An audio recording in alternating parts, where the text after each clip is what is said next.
하나님 감사합니다. 오늘도 욥기서 22장 말씀을 통하여 하나님의 뜻을 깨닫고 응답을 받아 나가며 힘을 얻는 귀한 시간이 되게 하여 주시옵소서.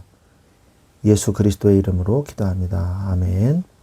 네, 오늘 하나님 말씀은 욥기서 22장 5절부터 7절 말씀입니다. 22장 5절부터 7절 말씀입니다. 네 악이 크지 아니하냐. 네 죄악이 끝이 없느니라. 까닭 없이 형제를 볼모로 잡으며 헐벗은 자의 의복을 벗기며 목마른 자에게 물을 마시게 하지 아니하며 줄인 자에게 음식을 주지 아니하였구나. 아멘. 네. 오늘 말씀의 제목은 인과응보를 초월하신 예수님이라는 제목으로 말씀을 나누기를 원합니다. 전체 내용을 보면 22장은요. 이 엘리바스의 세 번째 변론이에요. 엘리바스는 사람이 하나님께 유익을 줄 수 없다고 전제하면서 욥의 고난이 그의 큰 악 때문이라고 단정을 합니다. 똑같은 말을 계속하고 있죠.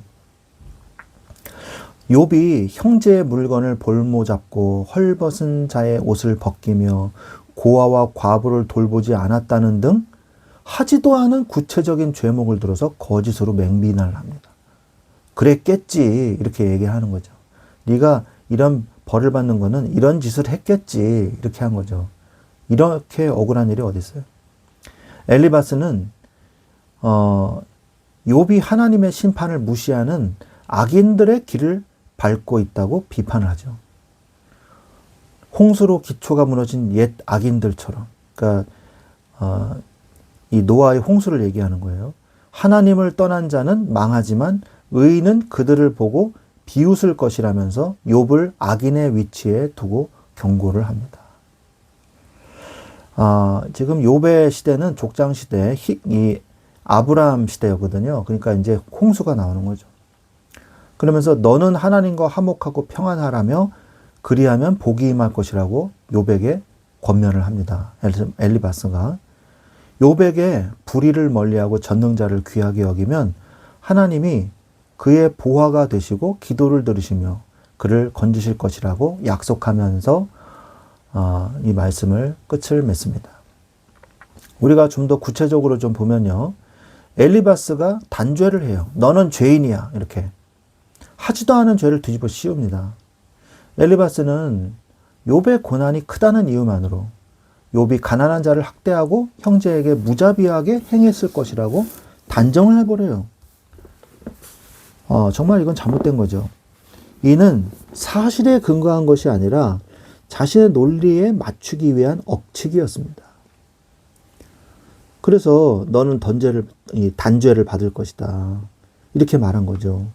그는 욥의 고난의 크기가 곧 죄악의 크기를 증명한다고 주장하면서 욥을 끝없는 죄인으로 몰아세웠습니다. 또한 악인의 운명 속에 네가 있다. 엘리바스가 욥이 겪고 있는 현재의 두려움과 고통이 바로 그가 악인이라는 증거이며 악인의 운명대로 멸망해 가고 있다고 말을 해요. 또 그는 과거 홍수 심판 때 멸망한 악인들을 예로 들면서 욥도 회개하지 않으면 그들과 똑같은 비참한 최후를 맞이할 것이라고 협박을 합니다. 그러면서 마지막으로 엘리바스는 얘기를 하죠. 하나님과 화목해라. 그리하면 평안이 임할 것이다. 이렇게 얘기해요. 엘리바스의 말 자체는 틀린 말은 아니죠. 그러나 하나님과의 관계 회복만이 참된 평안의 열쇠이기 때문에 이건 맞는 말이긴 합니다만, 그러나 그는 욥을 하나님과 원수된 자로 이미 전제하고 있어요. 이거는 오류거든요. 또한 복이 임할 것이다 이렇게 얘기하는데, 하나님께 돌아오면 잃어버린 물질과 건강 회복을 다시 받게 될 것이라는 기복적인 논리로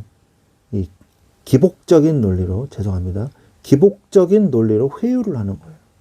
회개하면 하나님이 다 돌려주실 거야. 다시 복받게 될 거야. 그러면서 불의를 멀리하라 그래요. 다시 새 옷을 입을 것이다. 회개하고 돌아오면 하나님께서 다시 회복시키시고 일으켜 세워주실 것이야. 또한 죄를 제거하면 하나님의 너를 보호하시고 기도를 들어주실 것이야. 그러면서 이 확신을 주죠. 욥한테. 분명히 그렇게 해주실 거야. 이러면서. 근데 성경은요. 인과응보를 물론 말씀하고 있지만 인과응보를 초월하고 계세요. 성경은 이미. 그분이 누구십니까? 바로 예수 그리스도시거든요. 모든 것이 인과응보대로 되지 않습니다. 인과응보의 논리는 그것을 뛰어넘는 게 있어요. 그게 바로 성경에 계신 거예요. 인과응보의 논리를 뛰어넘는 것이 바로 성경이에요. 성경은 뿌린 대로 거두는 법칙을 말씀하고 있지만 그 위에 더 나아가서 고난이 하나님의 섭리와 연단임을 말씀해 주고 계십니다. 인과응보의 논리 위에 복음이 있습니다. 만약 철저한 인과응보만 있다면 우리 중 누구도 구원받을 수 없습니다. 우리의 죄의 대가로 죽어야 할 우리는 그러한 죄인들인 존재들이기 때문이죠. 따라서 율법을 완성하신 복음은 인과응보를 초월한 사랑이에요. 죄인이 받아야 할 저주를 의인이신 예수님이 대신 받으신 것, 이것이 복음의 핵심 아니겠습니까? 이 인과응보를 초월하신 하나님을 믿으면 됩니다. 하나님이 우리를 사랑하셔서 육신을 입고 이 땅에 오셨습니다. 창조주가 피조물의 형상을 입고 오신 성육신 사건은요, 인간의 논리로는 도저히 이해할 수 없는 파격적인 인과응보의 파괴입니다. 인과응보대로라면 예수님은 영광만 받으셔야죠. 그러나 그분은 우리의 죄를 대신 뒤집어 쓰시고 가장 비참한 형벌을 받으셨습니다. 죄에 있는 우리는요, 예수 그리스도를 통하여 의인이 되었습니다. 인과응보대로라면 우리는 심판받아야 합니다. 그러나 예수님 덕분에 우리는 의인이라 칭함을 받고 영생을 얻었습니다. 이것이 십자가의 역설이며 인과응보를 초월한 하나님의 사랑의 완성이신 것입니다. 말씀을 맺겠습니다. 사랑하는 우리 성도 여러분, 욥은 예수 그리스도의 복음을 말씀하고 있습니다. 예수 그리스도는 우리를 죄인으로서 정죄하여 지옥의 형벌로 다스리지 않으시고요. 자신의 희생으로 우리를 하나님의 자녀로 완전히 영원히 구원해 주셨습니다. 우리는 인과응보를 넘어서 십자가의 사랑으로 구원받은 것입니다. 2026년도 한 해 우리의 죄악보다 크신 하나님의 은혜, 인과응보를 초월하여 십자가에서 확증하신 그 사랑을 의지하여서 날마다 승리하는 여러분들이 되시기를 우리 주 예수 그리스도의 이름으로 축원드립니다. 아멘.